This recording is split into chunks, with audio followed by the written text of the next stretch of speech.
one double tough character out there, but he is facing the champion. And it's got to give you little flurries when you're coming in here, your little butterflies in the stomach, baby, every time you're facing a man with the gold. Well, Perez has proven himself equal to the task many times in the past. He's an outstanding young athlete with a... He's got a brilliant future, no doubt. I think so. I think so. Waiting for the bell. There's the bell. Lightning Lou Perez giving away some weight to Zbyszko. Single leg pickup by Zbyszko.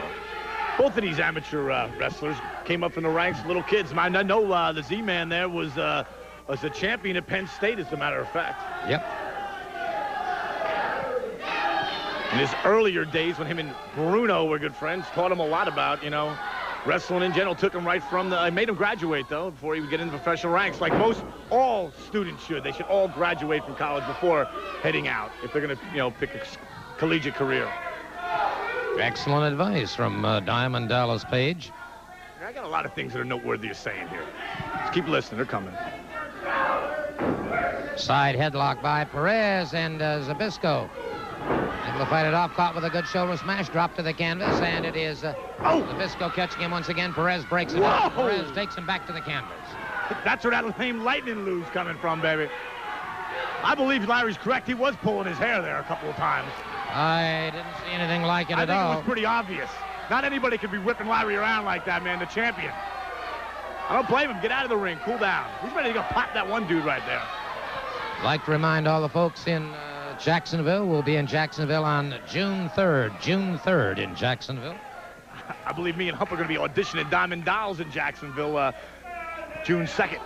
Mm-hmm. On the 29th, of course, we will be in Sebring, Florida.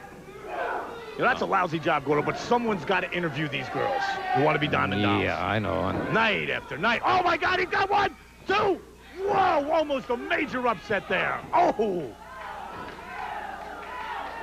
Neck break. Whoa, he's reversed him. Hey, good move by Perez. God, again. 1.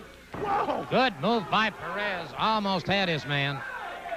I don't think Larry, I think Larry underestimated the abilities of Mr. Perez there. Zbyszko. He grabbed his shorts. I saw it. That would be the upset of the year, no question about that. Now here's a champion, a man who will walk back, get his composure, not rush into it. Some other local yokel might be down for the 1, 2, 3. Sets back, gets his composure, gets ready to take it on. Look at Zbyszko, though. He's got some newfound respect in his eyes for Lightning Lou Perez. Oh, beautiful reverse kick. Must admit, there's where experience paid off. High vertical suplex on Perez by Larry Zbyszko. And Perez powers out before the count. That's a serious chiropractor crunch there, baby. Doc Vic, where are you when you need you, baby? Again, oh, God. Backbreaker. And again, Perez powers out. Oh, you talk about great second effort. This youngster's got it. I'll tell you what, if I wasn't watching this with my own eyes, I would think that my man, Mohammed, the master of mind over matter, was in this man's corner with the intestinal fortitude that he's showing. Oh, God. Snapmare by Zbyszko has Perez down again, and again Perez powers away. Perez fires to the midsection. Perez fires to the midsection again. Zbyszko, the champion, backing away now. Perez continues to close in on him. Zbyszko. Looks like he caught him in the eyes with a thumb. Yeah. Why? Because he backed up. Oh! There was a kick to the throat. How come you didn't mention that? Oh, my God. Didn't hook the leg. Didn't hook the leg. That shows the inexperience of Perez.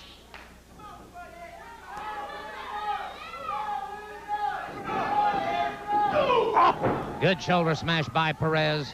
Perez charges in behind his man. He's tried for a rolling reverse, but Zbyszko was ahead of him. 2, 3. Experience paid off.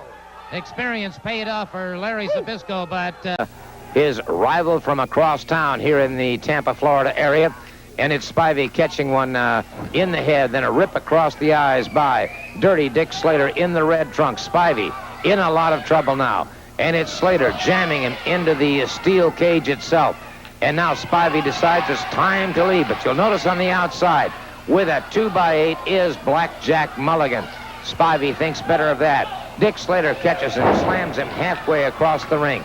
Referee Mickey J watching very carefully now. Spivey continues to be in trouble. He's 6'7", 305 pounds. And Dick Slater, at about 50 pounds less and about 3 inches less, is watching him very carefully. Meanwhile, Blackjack Mulligan outside the ring, forcing the outside, watching carefully. And now it's Spivey retaliating somewhat. And watch very carefully what's happening here now as Spivey closes in once again. The referee on the canvas.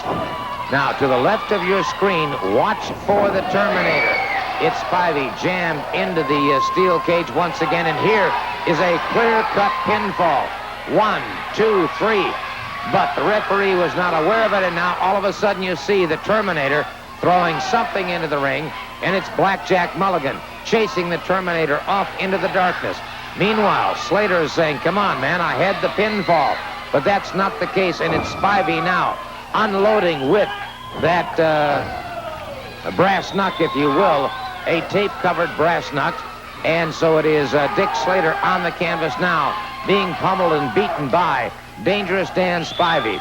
And now a totally irate, completely irrational Blackjack Mulligan watching this travesty of justice going on. Watch Mulligan as he comes around, beating against that cage door, trying to get back inside. Finally, garners the wherewithal to get inside the steel cage. And watch now as a big Blackjack Mulligan comes charging into the ring. He's gotten the key. He opens the padlock. And now here comes Blackjack Mulligan through the ropes. And it is indeed... He grabs those ropes. He's pulled back by the Terminator. Now here comes the Terminator. He comes charging in the ring with that 2x8. It's the Terminator wreaking havoc now on Dick Slater. Blackjack Mulligan outside the ring. Now he is recovering his senses, and he too decides to charge back inside the ring. Well, I'll tell you what, Blackjack Mulligan settled the issue then and there. And he had Eddie Graham. Littler guys in the Federation. Well, Eric Emery went right for the horse right here. 6'5", got to be 292 pounds. One put together Mike Awesome, Rookie of the Year, and I got to respect the man that can do that. Well, you do not become the world light heavyweight wrestling champion, as he was at one time, without having a lot of self-confidence and pride. Of course, as you can see now, physically, no way could he be the world's light heavyweight wrestling champion. He runs around 245, 250 pounds right now. However, when he was lighter, it would have made a tremendous matchup between he and the present title holder, Jim Backlund. And a series of reverse stretch, arm twist and stretch. And Eric Embry looking over the new competition that he finds in the land down under, as well known in the States. Heads up move by Emery, heading right to the ropes there and catching his leg over the thing. Awesome was about to lay a big leg on him, and heads up move by him. You don't want those Ugandis thunder thighs laying on him like that. A worldwide traveler, and as I said, you do not become title holder in just overnight, and he was a very experienced wrestler, and he's one of the fellas who has that attitude when they come from Texas. Texans can always beat people from Florida.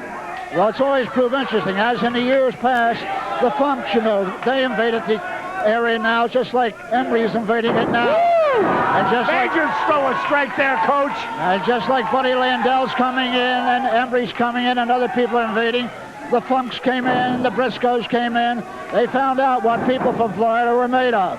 Although, of course, to their credit, Briscoe did go on to become the world's champion and fine wrestlers. And now, of course, they are calling Florida their homeland. And out through the second and third rope, Mr. Emby takes Mike Awesome onto his back outside the ring.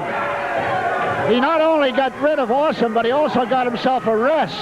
Now, this is some of the strategy that makes a man a world champion. Ooh, hard shots in there by Eric Embry. Reversed by Awesome. Woo! High-flying backdrop there, Coach. And a power. Awesome taking business in hand. Power wing over by Awesome, who caught Embry coming in off balance.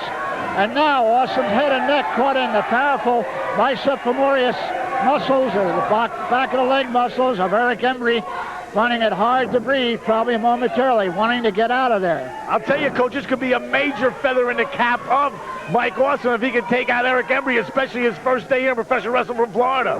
Mike Awesome is capable of beating any given wrestler on any given night, just as any professional wrestler is capable of beating anyone. That's how you get... Mickey J just grabbed Awesome's arm to pull him off him, laid in that big boot of Embry's into Awesome's midsection. Yeah, there's no doubt about it. We saw the illegal move, although Mickey J did not see it. Awesome had the hand on the rope, and Mickey was trying to get the arm off the rope and did not catch that illegal move. Oh, I love that move.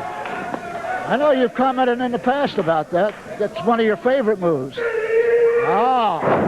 crotch body slam lift and throw by Eric Embry, who just shows the confidence, the timing, and just the way he moves the ring.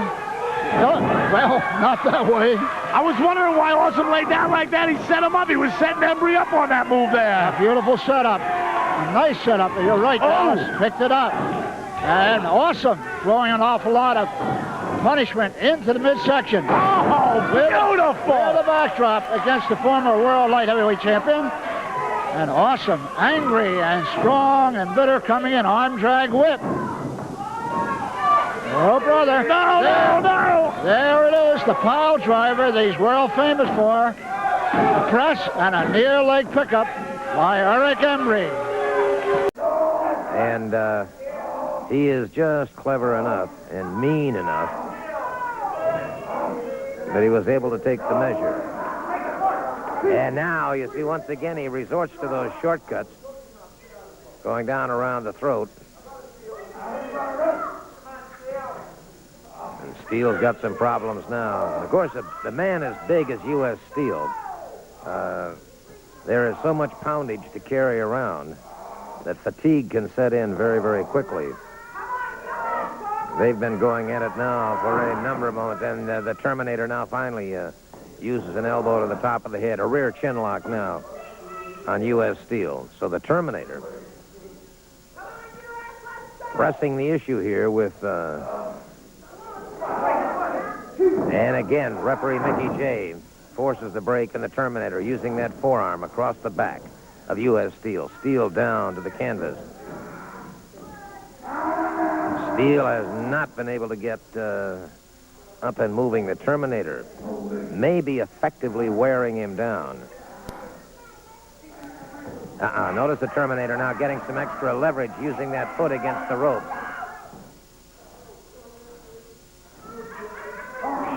And again, he's got that foot up. That time referee Mickey J spotted him, warning him about the ropes. Terminator uses another forearm. U.S. Steel in trouble, and again the Terminator. You notice how quickly a quick choke. And that time, and that's the first time I've seen U.S. Steel rocked in that manner. Forearm into the chest. Again, ripping. And now, wait a minute. U.S. Steel finally beginning to unload.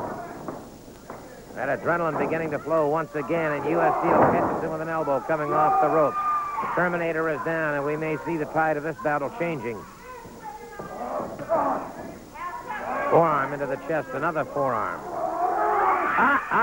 Over the top rope.